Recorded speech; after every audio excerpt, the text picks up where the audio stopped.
Former COO of Facebook and writer Sheryl Sandberg said, "We need women at all levels, including the top, to change the dynamic, reshape the conversation, to make sure women's voices are heard and heeded, not overlooked and ignored." Welcome to Her Story, a show dedicated to highlighting the extraordinary journeys of remarkable women who are making a significant impact in their communities and beyond. We're coming to you from Home Basics, our location partner. Today we have the privilege of featuring Dr. Tashi Zangmo, the visionary CEO of Nun Foundation. Dr. Tashi is a pioneering scholar and advocate whose work has significantly advanced the status of women and nuns in Bhutan. Her groundbreaking doctoral thesis, Women's Contribution to Gross National Happiness, illuminated the critical role of nunneries in education and sustainable development, drawing from feminist perspectives to propose transformative recommendations. Through her leadership of the BNF charity, Dr. Tashi continues to champion gender equity and empower female monastics, aligning her efforts with Bhutan's broader development objectives. I'm honored to have Dr. Tashi on Her Story today. Welcome, La. Thank you so much for making yourself available. I am, first of all, amazed with, when I was reading up on you, La, I read that you're the first women in your village to get educated this far. Mola, you have a doctorate. How did you manage to be this committed to studying? I guess it takes a lot of courage and a lot of sacrifices. There are many women from my village now who are educated, who are working in the government, civil servants and so on. But those days during my time, of course, I could say that I was the first girl child sent to school from my village, and the only school existed then was a day walk from my, almost a day walk from my village. Nice. So that's how I started, and to have to reach where you want to, it takes a lot of sacrifices, like I said. Yes. Did you always know that you'd get this far? Especially with your studies. Yeah, you can, never imagine where you could land up. It's of course you have to have a dream, kind of a dream. And when I was going to school when I was young, a teenager, I always used to daydream and would like to do something meaningful in my life.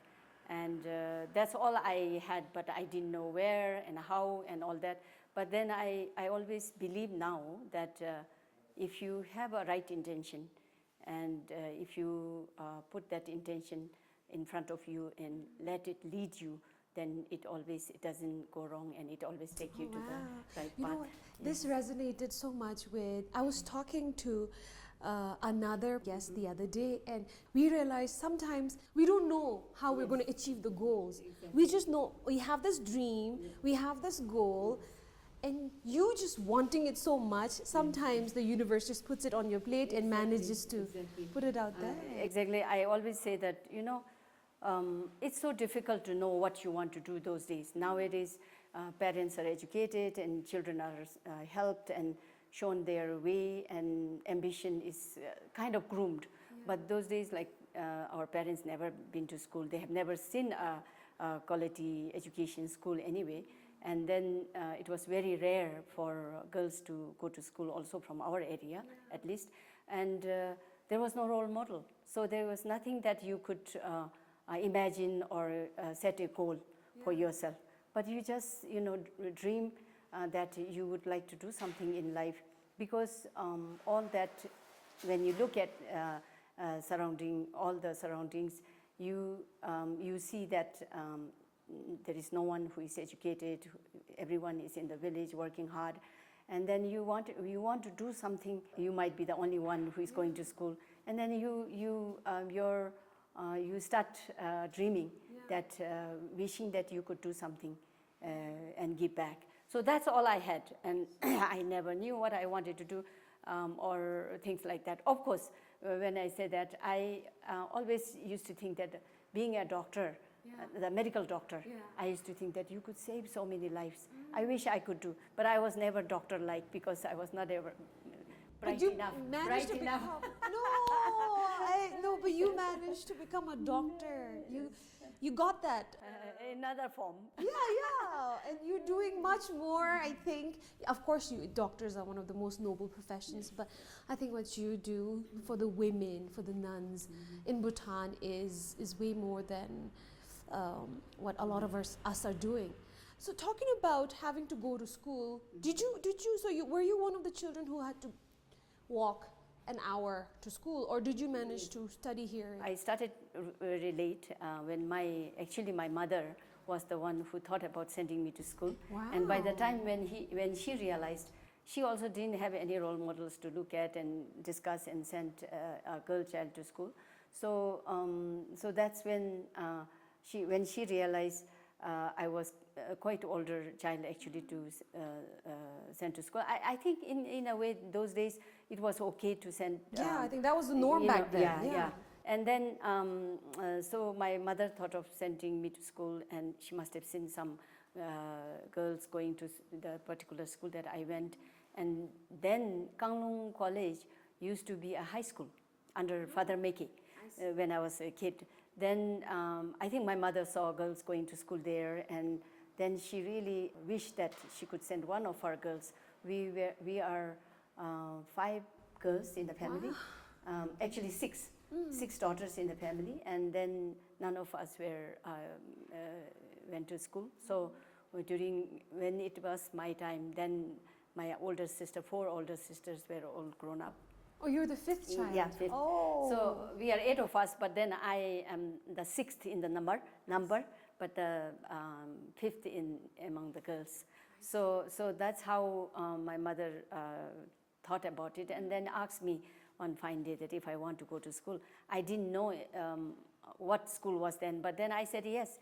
The good thing I always say is that it doesn't matter where it leads to, but be positive and say yes to things. Not all, wow. So that how I have always been throughout my life, trying to be positive and keep going. And you said yes to most opportunities. That's how you landed up here. Yes. How amazing. Very easily I could have said no because I didn't know what the school, if I knew the school culture then I would have never gone. But blindly I said yes, and I was really excited, and I went, and then that time maybe I regretted that I didn't. Because you had to go away from your family? Yes.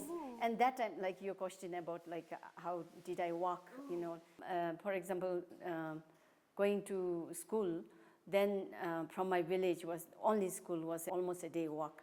So we used to start very early. My mother used to bring me, and that time there was no one living as a boarding. There was no boarding facilities at that school, and there were only boys. There were about 7 or 8 girls, but those were all from local shopkeepers' daughters or the teachers' daughters or local people's daughters were going, 7 or 8.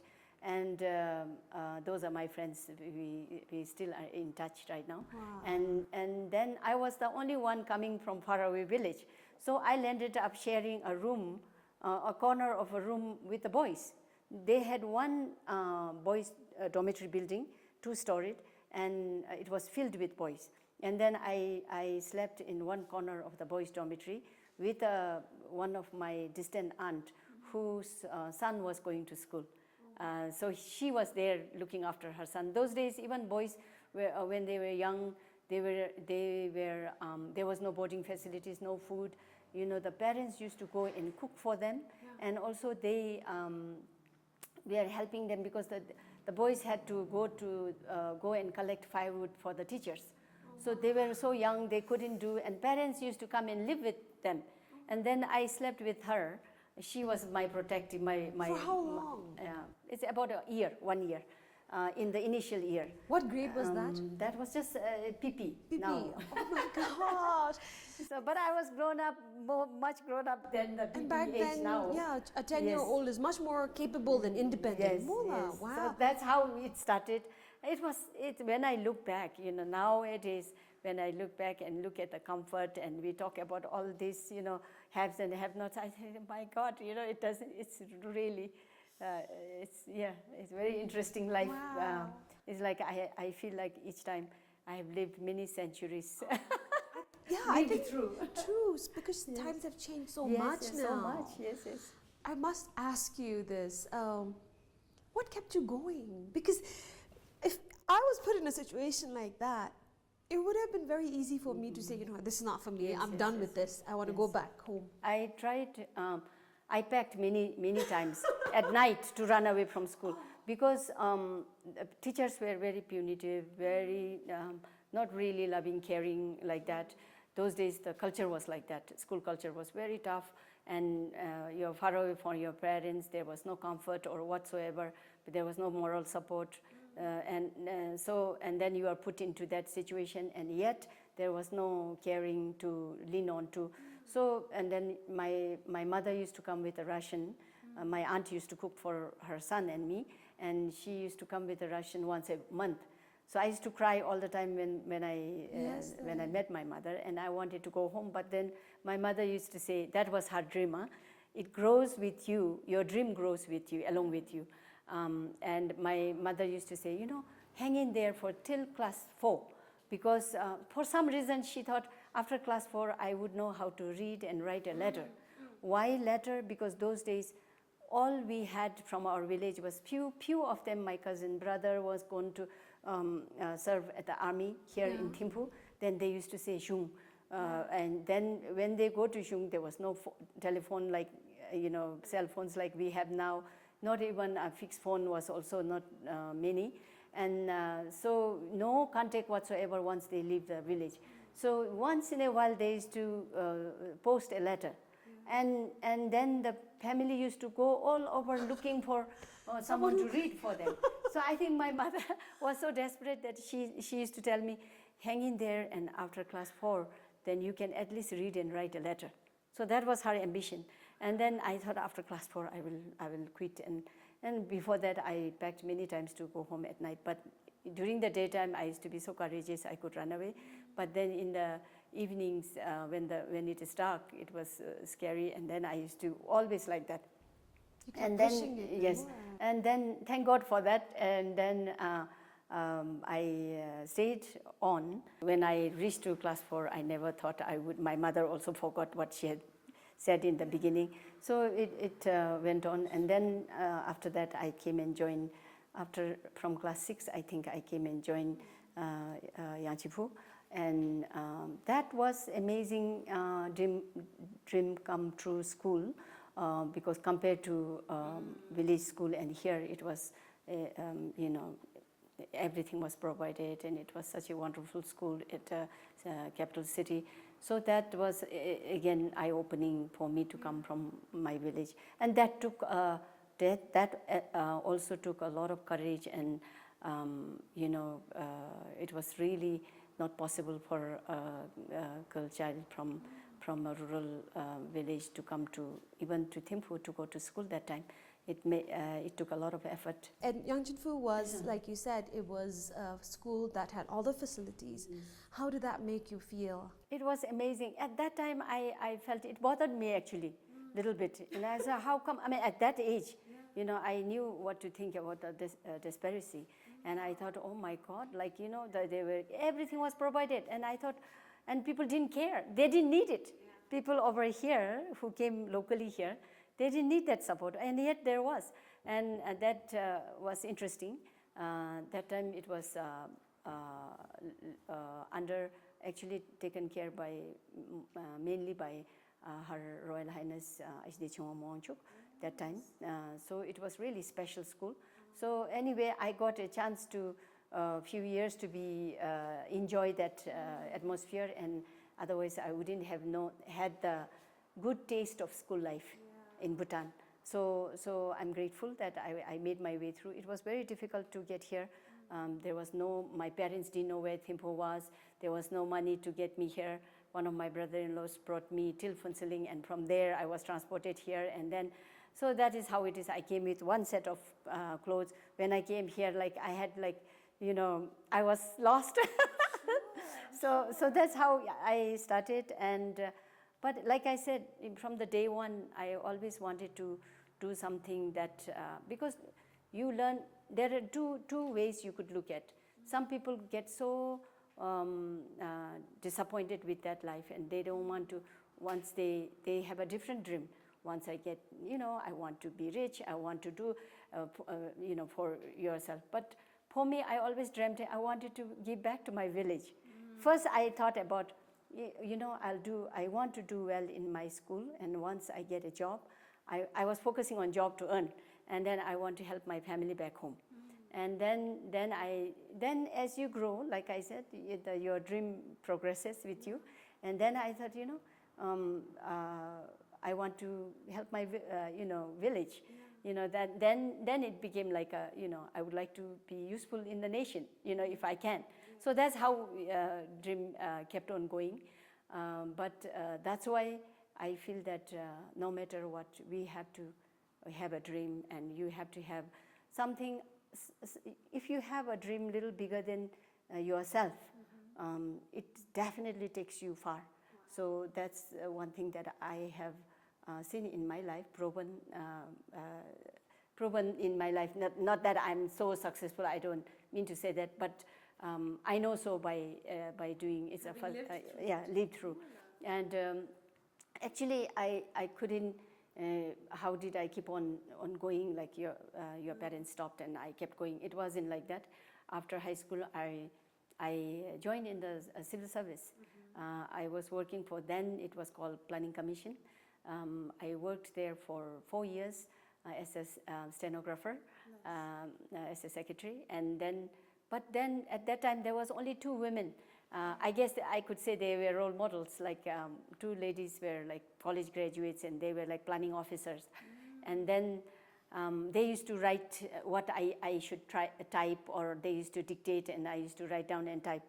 I didn't even used to understand most of the things they have written. And I thought, I don't think I want to go on forever like this throughout my life. And there was something yearning that I couldn't continue for long. Yeah. So, and then I was also interested in Buddhist studies a little bit, and to learn Tibetan language and so on.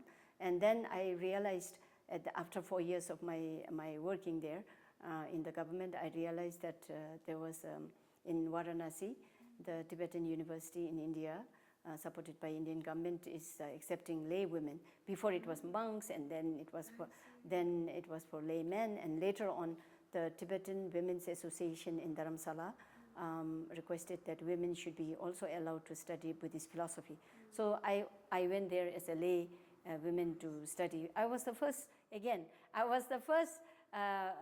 women from Bhutan to go and study Tibetan Buddhist philosophy. Wow. At that time, they never had women before. This is your degree, college degree, undergrad? Yes, college wow, degree. Okay. Undergraduate level, I had to start from 8th grade level, because the level was very high, and I couldn't translate with whatever degree, certificate I had from here.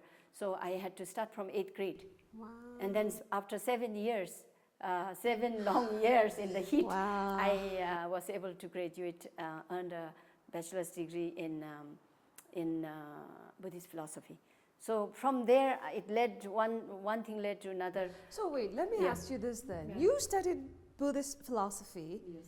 With what intention? What were you going to do with the degree in Buddhist philosophy? in Again, Bhutan? see, like at that moment where there was opportunity, I just jumped in. There was no second thought. So I'm so grateful today that I was like that. Impulsive decisions. Like, because otherwise I would have never. Now, something that I never regret is that I went there for 7 years. That it was tough. I didn't speak Tibetan language. I didn't speak Hindi much. We watched Hindi movies a little bit, and that's it. But when I went there, Sanskrit was a compulsory subject. And then you had to learn Hindi from Kakaganga, Tibetan language from basics. So it was tough. But, you have to be stubborn in order to, you have to have some vision in order to combat all these difficulties. And, I guess I was really stubborn, and I guess in good ways, that what I wanted to do, I really kept going. So that is where my eyes, I could say, third eye opened, because it was like, if I have never come to study this, I would have missed the whole world, whole another world. That's how I felt, really. In Varanasi? Yeah. Wow. It was like completely a different world to study and get to know a little bit of course, I can't claim that I'm a philosopher in Buddhism, but whatever little I touched on is so meaningful and deep that it's a very flavorful life that one could say after you have a little bit of knowledge. So that's how I felt. And from there, after I wanted to stay till the 9th grade, that is 9 years. After that, you earn the equivalent to master's degree. But I got an opportunity to go to US to do another bachelor's degree. So right after and, that? Yeah, right after Wow. as I was graduating from my 7th year, it's called Shastri degree in Sanskrit, and it's 7th year, like a bachelor's degree. As I was graduating, I got an opportunity to apply to a women's college in US, and that was the first women's college in the US, founded in 1837, very old, and very tough, top 20 college. And a professor that a couple who came there in Varanasi to our Tibetan university to teach computer science, I got to know them, and then they said, we brought some, you're graduating now, we brought some application copies from college, would you like to apply? Because I was better in English than other students from Bhutan, because I worked already, and you know, from Yangchengfu, actually they groom well in speaking. The English standard back then was something else. Something, yes. Yeah. So they, although I still speak broken English, but but I was better than others. Yes. So then when I went there, that's what the professor said, and I said yes. And again, I didn't know where I'm getting into. I didn't have a penny to go to America to study, and I just applied, and I got it because with full scholarship. And when I went there, I never slept. I lived in the library. I never wrote a paper. This is Mount Holyoke. Mount Holyoke, very tough college. I never have written for many years. I have not written an English paper. The assignments, it was like I lived in the library. The library is 24 hours open, thank God for that. Wow. So I knew all the librarians because, you know, it was very tough to go back again. So these are some of the things that when I look back, I get so tired now.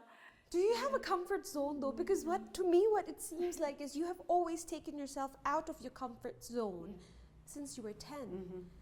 Yes, From yes. your village to the village where your school was, from there to Thimphu, from Thimphu to Varanasi, and then to Massachusetts. Yes, interesting you asked that question. Because I always say, you know, when I look back myself, all this journey, I always say, my God, I must be feeling very comfortable with uncertainty. You know, like constantly uncertain things I have walked through, and I feel like I think I feel comfortable. I'm most comfortable with uncertainty, you know. And I made friends.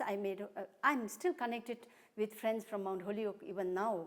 And in fact, from Mount Holyoke College, my academic advisor was the first advisory committee of Bhutan Dance Foundation. So that one that I'm working now with. So I made that kind of connection and somehow made a difference wherever little I have touched, wherever I went, and I tried my best to be the ambassador of Bhutan wherever I, consciously or unconsciously, I had been always mindful, and people always have been helpful and was there for me. Special connections I made even now I have from wherever I went, even in Tibetan Institute in Sarnath, Varanasi, I'm still connected, and then in Mount Holyoke College, then University of Massachusetts, where I got my PhD degree. So did you go straight from Mount Holyoke to Massachusetts? There's another story to it. I was graduating from Mount Holyoke College for 4 years. After I was graduating, I applied to the next university. It was just, you know, bus trip. So I applied for a master's degree. I thought, you know, after all this, I must at least get a master's degree and go home. You know, otherwise I'll never get the opportunity again to come back. Yeah. So I applied and I got accepted. And in the meantime, as a graduating senior from college, there was an opportunity for a scholarship called Samuel Huntington Public Service Award. It's an electricity company in Newton, Massachusetts, it was found after one of the CEOs who died very young. In his name, they found a scholarship called Samuel Huntington Public Service Award. You can go anywhere in the world and do public service, and anybody can apply. Yes.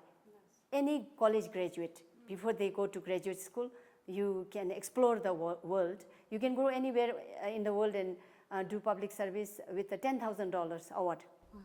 So I applied, just I gave a shot, and then out of 200 applicants, I was one of the finalists. 15 were selected as a finalist, and 15 were interviewed personally after reviewing the application.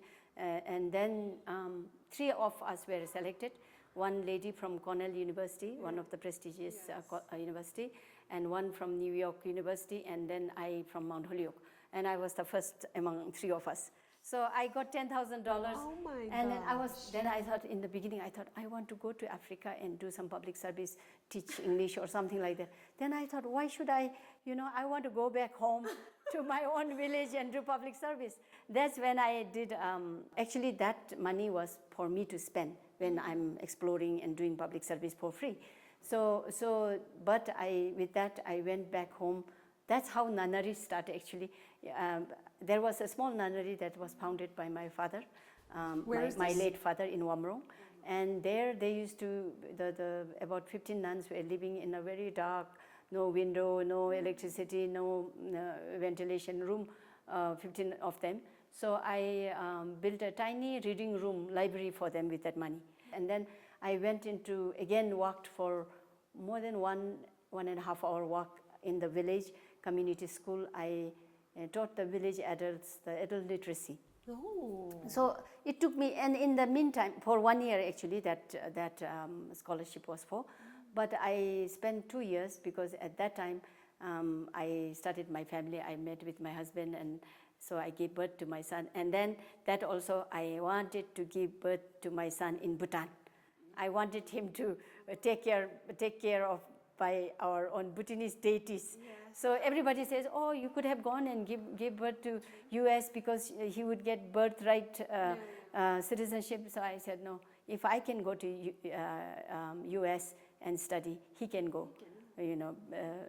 I was, impossible possible, but for him, there is a lot of opportunity. That's how it all started, and I ended up staying 2 years. And that is when you got married, had your son, and then it must have been That was tough. the only window of time I had. You really rushed through it. But then it must have been tough trying to pursue your doctorate. Yes, and then I deferred with this scholarship, I deferred my master's degree, but they hold it for me. I had also assistantship job with it. Then to go with my son, it was a huge decision because my husband would never leave his job here and go because he would never do any of those low-level jobs and survival, and he doesn't want to come with us. And also family obligations here, niece and nephews were living with him and studying. So that was another huge sacrifice we made. Let me ask you this here. When you knew you had to go back, and you knew there's a son involved, was there a discussion even, or did you just assume, no, my husband will stay here, I'll go there? Or was there a discussion? No, there were discussions. Okay. We discussed, and my husband always said, if you leave the child here, I can't go, but if you leave our son here, I will take care of him, you don't have to worry. But if you bring him with you, then it is you will have to deal with it. So I took one of my older sister, who is directly above me, and my late sister, she passed away some 7 years ago. She was a nun. So she didn't have any obligations back home in direct relationship. So I brought her along with me, and she helped me to take care of my son. And so that's how I did everybody thought I will give up on studies now because I have a son. But that didn't stop me because I took my son with me, and I did my master's degree, and then I went on to do the PhD degree in the same university. So and this was how long, the master's and the PhD? Master's degree was 2 years, PhD was 4 years. but I took at least 5 years because I had a child, and then in the meantime, my sister was diagnosed with a terminal illness, and then everything then became a mess. But still, I had to complete my studies, and I completed, and in 2009, as soon as I completed my studies, I came back to Bhutan, uprooted everything. Yeah. That was difficult on my son, but Not you though, yeah, because you're that used was to that it. was my somehow determination to come back home and make a difference, because there are many people who are educated in US, and they don't need me. Of course, I would have a job. I had already a job at the university, but I thought it didn't. If it's only for you. So I wanted to do a little bit of outside of myself. They took the girl out of Womrong, but they never could take Womrong out of the girl. You needed to come back. That's a nice way to put Yeah. it.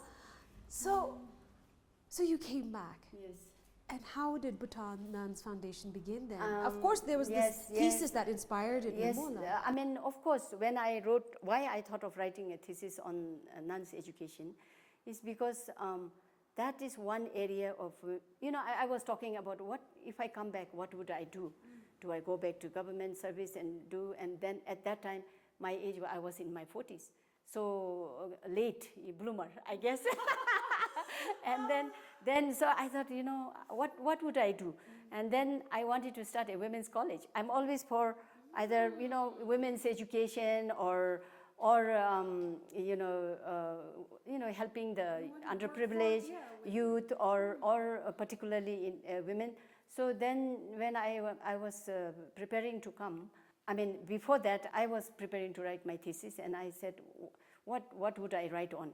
And then I started here before my college, my master's degree. I did the public service. I know women students there that I taught, and also the nuns here where I helped them with the library construction and all that. And then I thought, I would like to, their life were a little bit behind. I learned after that, after my public service. And then I decided to, when I was doing my PhD, I said, I want to do research and write about nuns' education, because I wanted to start women's college. But when I came back, it was no more like during my time, a little girl going to school, without anything. So in whatever said and done, Bhutan, we have equal opportunity for both girls and boys. It has become like that when I came back. It was just the situation during my time that it was not enough school in the communities, but when I came back after my PhD, schools were Things have everywhere. changed, Things have changed. So many girls were going to school, like that. So then I thought, if it is like I'm starting a girls' college, maybe it's a business for me in a way. I could start my dream college, but still. And then I wrote my thesis on nuns' education, and GNH, how GNH could support, and how nuns were a little bit behind, and they were not in the forefront. People have not noticed them much. They existed themselves every pockets of in the country. So I really wanted to write about them. And when I went around, it was really, really not much change in their lives, at least. So I went throughout the country, did my research, and wrote my thesis. And then I felt so guilty writing their story and not doing anything. All the haves and have-nots. I came back and I even felt really bad. And then after writing my thesis, it will end up in the bookshelf, and no one will even read it. So I thought, I would like to, it's not only that writing thesis and getting a PhD degree. I would like to do something for them. So that's how, of course, there are other people along the way who has also inspired me in following this dream. Of course, Her Majesty, the Queen Mother, was already doing a lot for 2 nunneries here in Gyalgyum Sri Anjum. Gyalgyum, or Gyalgyum Sri Anjum was already helping the nuns, at least Jachungkarmo Nunnery and the Kilegomba Nunnery with some of her own women friends circle. So that was already there. But then I saw also there was a need to someone to be a driver, to actualize, bring that dream of Her Majesty's to fruition, to start something like a foundation, which is an umbrella foundation where you could serve other nunneries also in the country, not only one or two. So it started like that, and then I got the opportunity to meet Her Majesty then, and it's in 2000, I think 2007 or 8. Our foundation was founded in 2009. So yes. before that, before I completed my PhD, I got a chance to have audience with Her Majesty. She shared all her vision and dreams of the nuns, and how she would like to help also. So then that's when we talked about starting this foundation, so that it could cater not to one or two nunneries, but if we could cover all the nunneries in small ways to support whoever, wherever there was a need. Nice. Of course, not to say that nuns were left themselves and there was nobody. They were different nunneries have different founders, Rinpoches, Lams, Gomches, and they had been doing their best. But there are some things that in a modern era, we cannot expect them to live like a life in the 7th century, 8th century. And with the time, we have to move forward. So that part we wanted to come in between, and so Nice. yeah, that's how it Wow. started. Yeah. I think like you said, by the time you came back from your after having done your PhD, women have slowly caught up to men, but there was a section of women, our nuns Mula, that weren't able to catch up, and you decided to zoom in on this and then work with them. So talking about Bhutan Nuns Foundation, La, so what is the foundation up to these days, La? The foundation, it came a long way. Now it's almost 15 years. Yes. It has started. I never thought I'll survive till 15 years, but I'm still here. So of course, with the blessings of Her Majesty, things had been going very well. It could be better, of course. It always could be better. The Bhutan Nuns Foundation started with a vision that we would like the nuns to have a dream and to identify their potential. Our women lot who are in the nunneries, those days before we were in the picture, they were in the nunnery. Some, very few were Shedra, like academic, and then many were just studying rituals and performing rituals for the community and for themselves, and they lived in the nunneries, and they didn't have much role in the society. But slowly, we had been doing a lot of, I think, we have been speaking for them, like, oh, nuns need this, that, nuns also can do so much, women can do a lot also for the benefit of the society, and we believe in it because the spiritual embodiment, the nuns can do a lot, and we see a lot of potential, and they are unsung heroines behind the scene. Many monasteries where there is a monk monastery under one leadership of Rinpoche, or if there is a nunnery and a monk, but nuns are always behind the scene supporting and in every activities. But then they are not seen in the forefront. So we had been working towards that, and we would like to train them as trainers from our training center. So in the beginning, how we did was we went around, we helped the nuns educate, like, small basic trainings such as health and hygiene, menstrual hygiene, how to take care of themselves, and how to, leadership and management, and small and life skills education. We first gave them life skills education with the UN support, UNICEF, UNFPA support. We published a life skills education booklet, translated, everything is in English. Nice. So nuns were deprived of that also. So we translated that into the life skills education, translated into Dzongkha, and we gave throughout the country, nunneries, we gave them a training, and then teaching methodology trainings. And then after that, it took a long time for them to also understand why this is necessary. Even their founders didn't understand why we need to push this. Now, finally, people are understanding. I got all kinds of names also, like, I came from America and everybody thought I'm Americanized and that idea, whatever.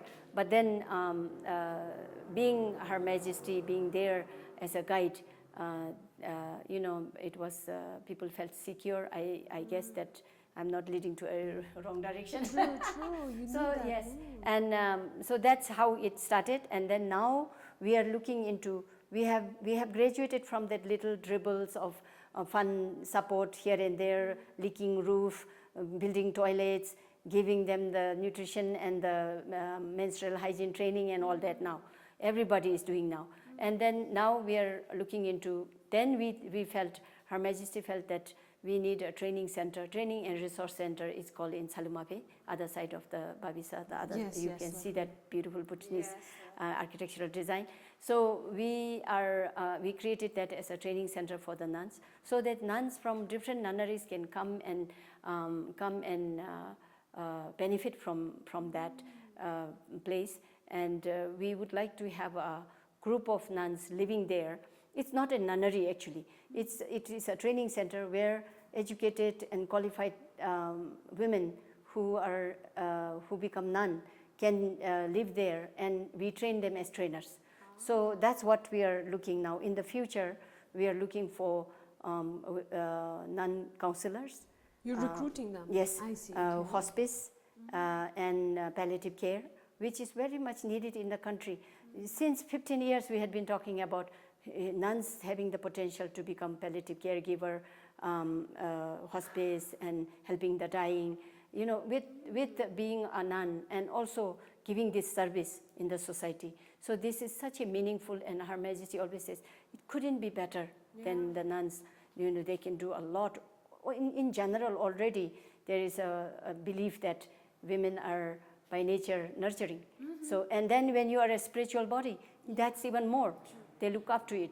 Forgive my ignorance. What's palliative? Sorry, you said palliative care. What is palliative That is a care when the patient have terminal illness. There is no way that the doctors give you certain period of time to live, but their whole family is depressed and they can't do anything. How am I so unfortunate? Why me? Like that, no? So for that, to give them support, a shoulder, hold their hands, comfort them. And you don't really say, when they know themselves that they have only certain duration to live, you don't say that, oh, you won't die, you'll be okay. You can't say that, but you should know how to talk to them, listen to them, and be there for them. So it's like a support, support for the family who... Is it for support for the family or the patient, by the way? For both. To help them get through this time. But then along the way, it goes well for the family also. Now I believe there are these programs are going on, which I didn't know. I just learned yesterday. WHO had a meeting on this, so we were invited to join. And I'm so grateful because I had been talking, because I got introduced to this in the West. And when I came back, it was not even heard.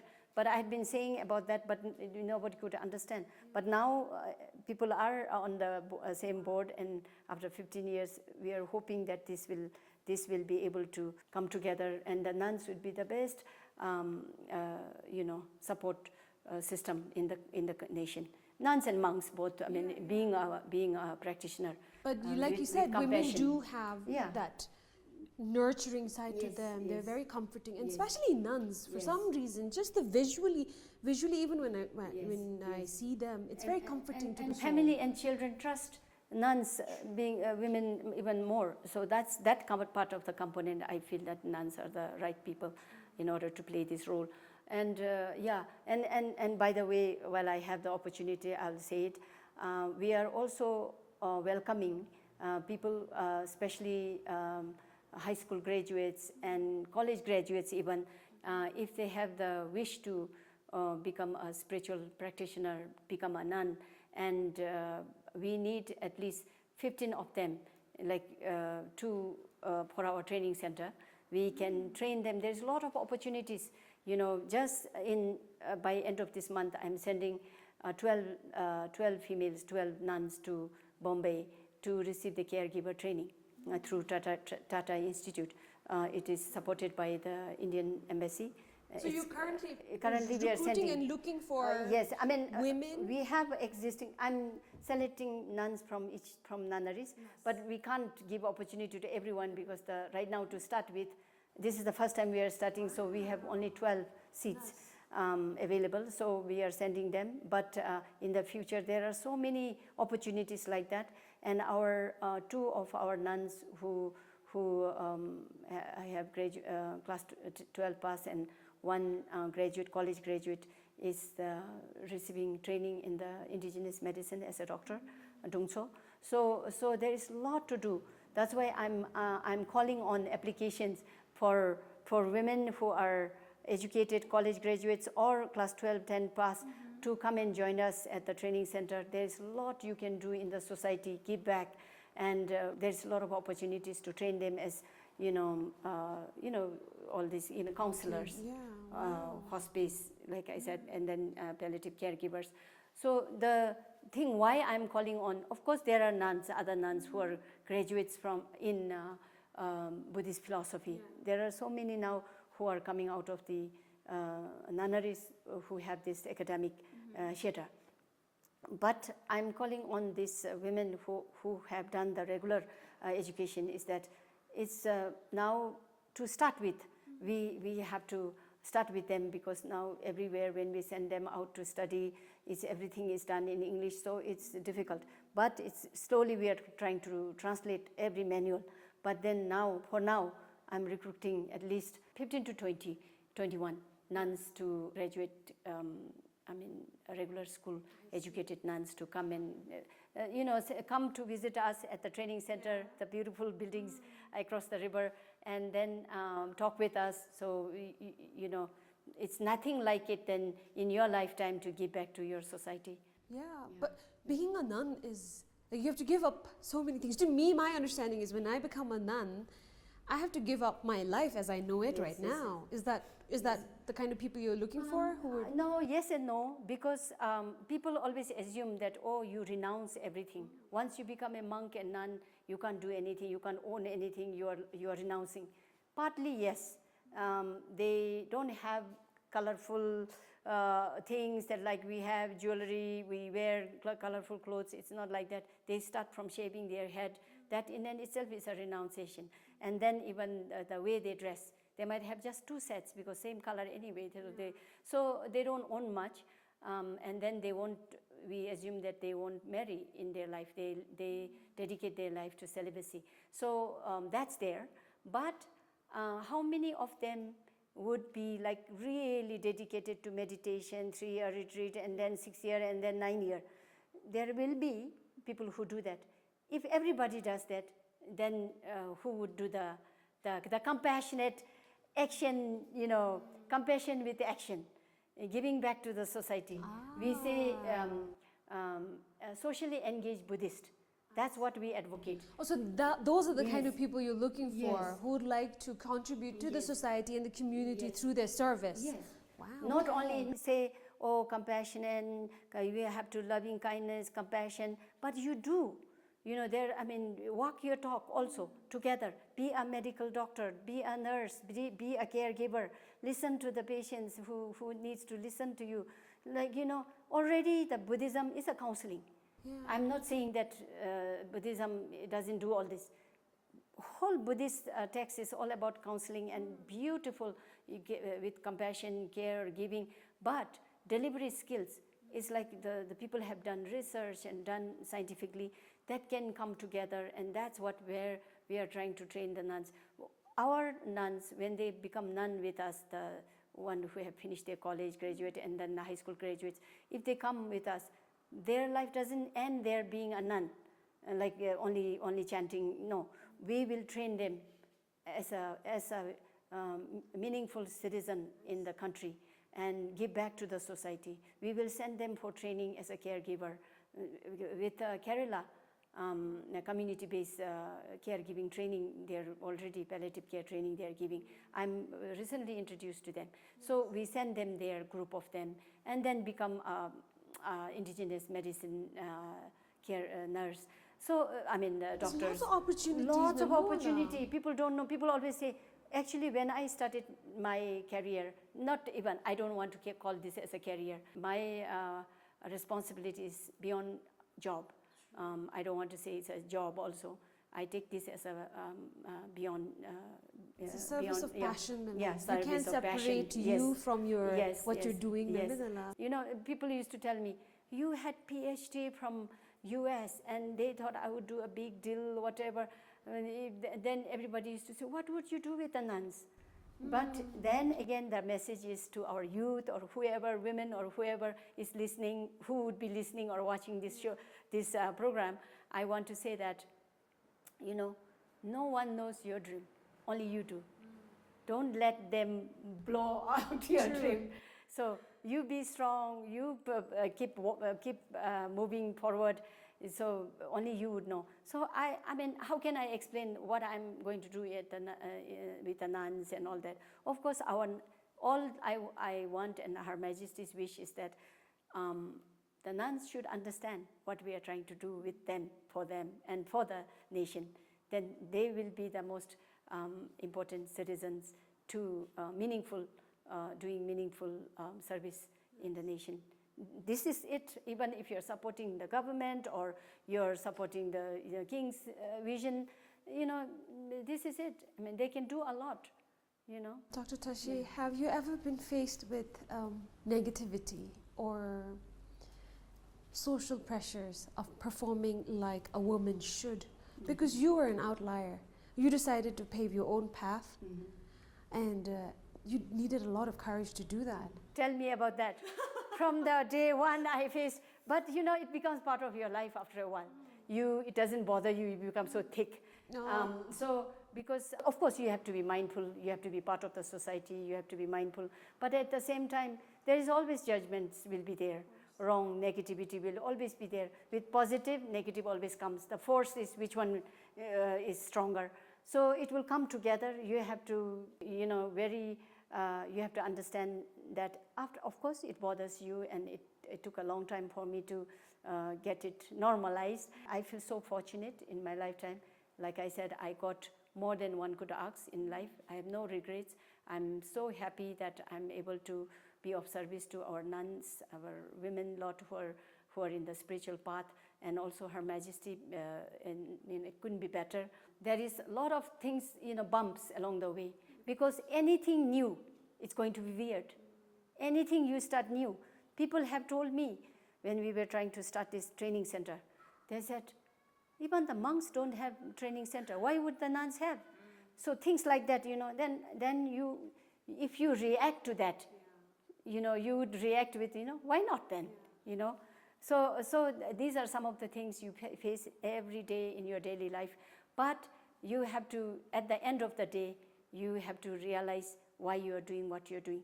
If you know that, and then you are strong, you know, people will say good things or bad things, but you are the one who is doing, at the end, making things happen. So you should be strong. Well, it's very inspiring. You have me getting chills.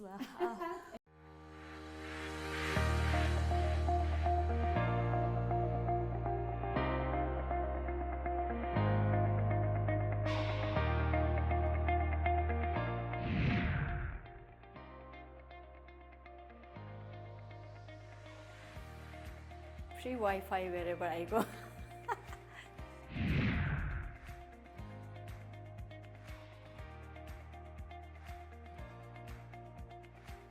Be average and something well respected.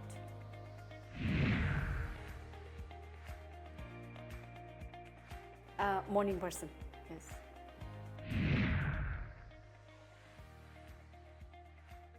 My late father. Because he used to enjoy, we used to enjoy having conversations. He used to love talking to me, telling his secrets or, you know, things. But I never got that opportunity to for the closure.